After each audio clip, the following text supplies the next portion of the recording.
Ito lang as a fan. Dala mo din kasi yung galit kasi talagang nanakit na Nambubuli nambubuli na So, sa lahat ng player doon, hindi naman natin sinasabing okay makipag-away. Oh. Pero doon sa point na nakikipag-away na, si Gio lang talaga yung nakaladang sapak Yun ang pinakamaganda talaga nangyari. Alam mo, kung merong pambansang siko, siya ka pambansang kamao Kumbaga parang talaga, boom, yun! Parang satisfied. Parang yun, buti na lang.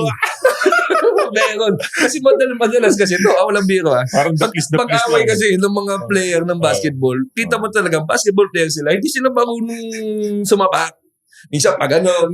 Kasi basketball nga. Basketball. Minsan pasampal. Pero kay Gio, alam mo sabi ko, pang-boxing Pang-boxing Sabi ko, at meron tong form. Sabi ko, talagang pwede mo ba kami daluin na round siguro po, sabihin ko, naka-experience to ng boxing ng bata Yung mga pinag-i-sparring ng mga matatanda. Kasi kaya. Tapos nung sinearch ko, sinesearch ko, Gio Lalon, ang kami na pala niya din sinapak. Yung iba bahan dito lang. Siguro kasama rin sa pagiging defensive player, di ba magkakainitan. Pero itong moment sa Australia, pwede mo ba kaming dalhin dito, Gio? Sa Pilipinas na yan Anyway, thank you po sa pag-invite dito. Because then, syempre, una-una, ayaw ko na din talaga na pag-usapan ba? Ito, nandito na tayo. So, sorry ano pa yun parang wala pang isip. Syempre bata pa ako na time. Ilan taon ka ba nitong time nito? 24 ata. Tanda na yan? Tanda na ba yun? PBA ka na. PBA ka na. Bago pa ako nun. Bago pa ako nun. Tapos, yan nangyayari. Sa Australia pa lang yun nakagulo na Parang si Calvin, may sabi ni Calvin, pagbalik ng Pilipinas, babawian ko ganyan. Parang ba na tumatak lang sa utak. So, siguro babawi ito si Calvin. Ayun nung time na warm up pa lang. Tapos, nung na-practice kami, kasi tinanggal nila yung mga ng sponsor sticker. So, sabi nila, sige, pagandaan nila. So, ayun. Pagdating sa game, nagwa-warm up, pinapatid na ni Calvin sa'yo yung story. Sabi ko, grabe ito mga to simula na to, nainit siguro to. Ayun naman, pag-start ng game, wala pa. Natambakan yung Pilipinas. Wala hindi kaya kasi grabe yung Golding grabe yung kamay, hindi talaga ma-stop. As in, kahit anong depensa, galing ng Australia na time. So noon nagkagulo naunahan si Pugoy, tapos wala na, watak-watak na yun nasa bench lang ako noon tapos naka-t-shirt lang na Pilipinas kasi reserve ako noon na time. Wala na, nagkagulo na, nakagulat ako. Siyempre yung bata, parang akong naisip ko, nasa kalye na ako, parang nasa kalye na ako. Kasi doon sa probinsya namin, ganun ganun, nasa kalye ka na. So, wala na, watak-watak na Dapat yung bala ko, yung sumapa kay Pugoy, yun yung habulin ko sana. Nasa likod na ako, hindi na bumalik, nasa half court na. So, si Lido nung nasapa ko. Basta yung nasapa ko, tapos nakita ko siya, bumalik siya, umikot siya. May gusto siyang sapakin, nag-awatan na. Doon na, na-timingan ko lang. Siguro, hindi kanya nahalata na player ka. Hindi, kasi nakakap ako tapos naka-t-shirt lang Tapos yung liit ko, Coach Del. Akala ko yung audience lang to. Pero tama yun, dala ng kabataan. Wala, emotion. Kasi syempre, merong kagulo na brotherhood, yun, syempre, nakasama mo sa court. Saka may penalty yan pag napaway. Saka hindi ka na-suspend. Kasi mali ba nila kung sino kang tambay na nandun sa kanto. Hindi kasama ako yung pinaka-hit ng Nasuspend ka rin? Suspend ako. Saka may fine. Tatlo lang hindi. Si Junmar, si Norwood, at saka si Basser. No na time. Silang tatlo.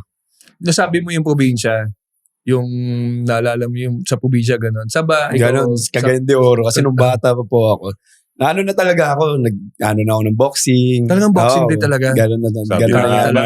Kita talaga Kahit dito sa Magnolia, yung kami daw ni Kuya Mag, kahit conditioning namin. Kasi sasapangan kayo. Hindi, yung conditioning namin. Boxing. Kasi stamina lahat. Work din yan. Kaya pag din naman yung katawan niya, parang fighter din Ano kayang kategory nito? Siguro Lightweight. Bantam ka. Lightweight. Lightweight? Gano'ng katagal ang training mo ng boxing? Ano lang ako noon na time, nung bata pa ako, mga 4 rounds, 3 rounds, mga ganun.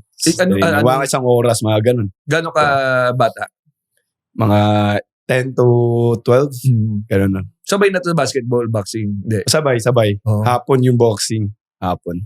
Kasi umaga kasi yung... Di mo napaghahalo minsan, no? Oo. Nasa court ka, Gio. Hindi naman. Basketball ko to. Hindi naman. Ayun lang. Saan naging... Pinagpilian mo ba siya? Like, yung boxing sa basketball na parang nung point na magsiseryoso ka na. Nung 11 na ako, sineryoso ko na basketball talaga. Okay. Pero nag-start na ako, 9 years old ako nagbabasketball sa probinsya. Una yung boxing, bago yung basketball. Sabay. Sabay po. Tapos 3 yun din. May running pa kasi nga track and field din ako dati. So ang dami mo din ginawa talaga. Dami sports. Kasi bata ka, may pimili ka kung anong... Pero nagseryoso ako dun sa basketball talaga. Sa boxing muna tayo Sino ang paborito mong boxer nung lumalaki ka? Ako wala pa akong tinitingala na time Kasi kumbaga nag-i-enjoy pa ako. Ano yung bata ka gusto ko bata pa. Wala pa akong ano. Pero nung sa basketball, wala na. Na ko na yung tatay ko kasi naglalaro interbarangay. Dumadang pa yung tatay ko. Talaga? Yun yung sabi ko, habang nanonood ako, sabi ko, gayahin ka to, ganyan. So, everyday, yun na ako. Naging habit ko na puro bola, tanghali, galit na galit yung nanay ko kasi nga ayoko na umuwi kasi nga gusto ko mag-basketball. Basketball lang. So, papa mo pala ang naging instrumento mo. Oo. Siya yung nag-ano sa akin na sama kapag may game, ganyan. Naging varsity din ba siya?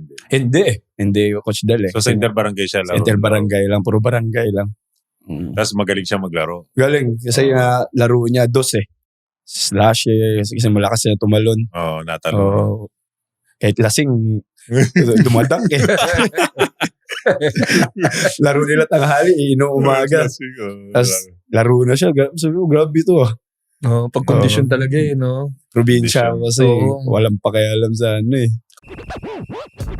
Thank you for watching Balyahan with GB and RDO, powered by Sports Plus, the official gaming partner of the Philippine Olympic Committee. Kung nagustuhan mo ang napanood mo, here's some more videos. Huwag mo rin kalimutang mag-like, comment at subscribe para lagi kang first dibs sa bagong videos ng Balyahan.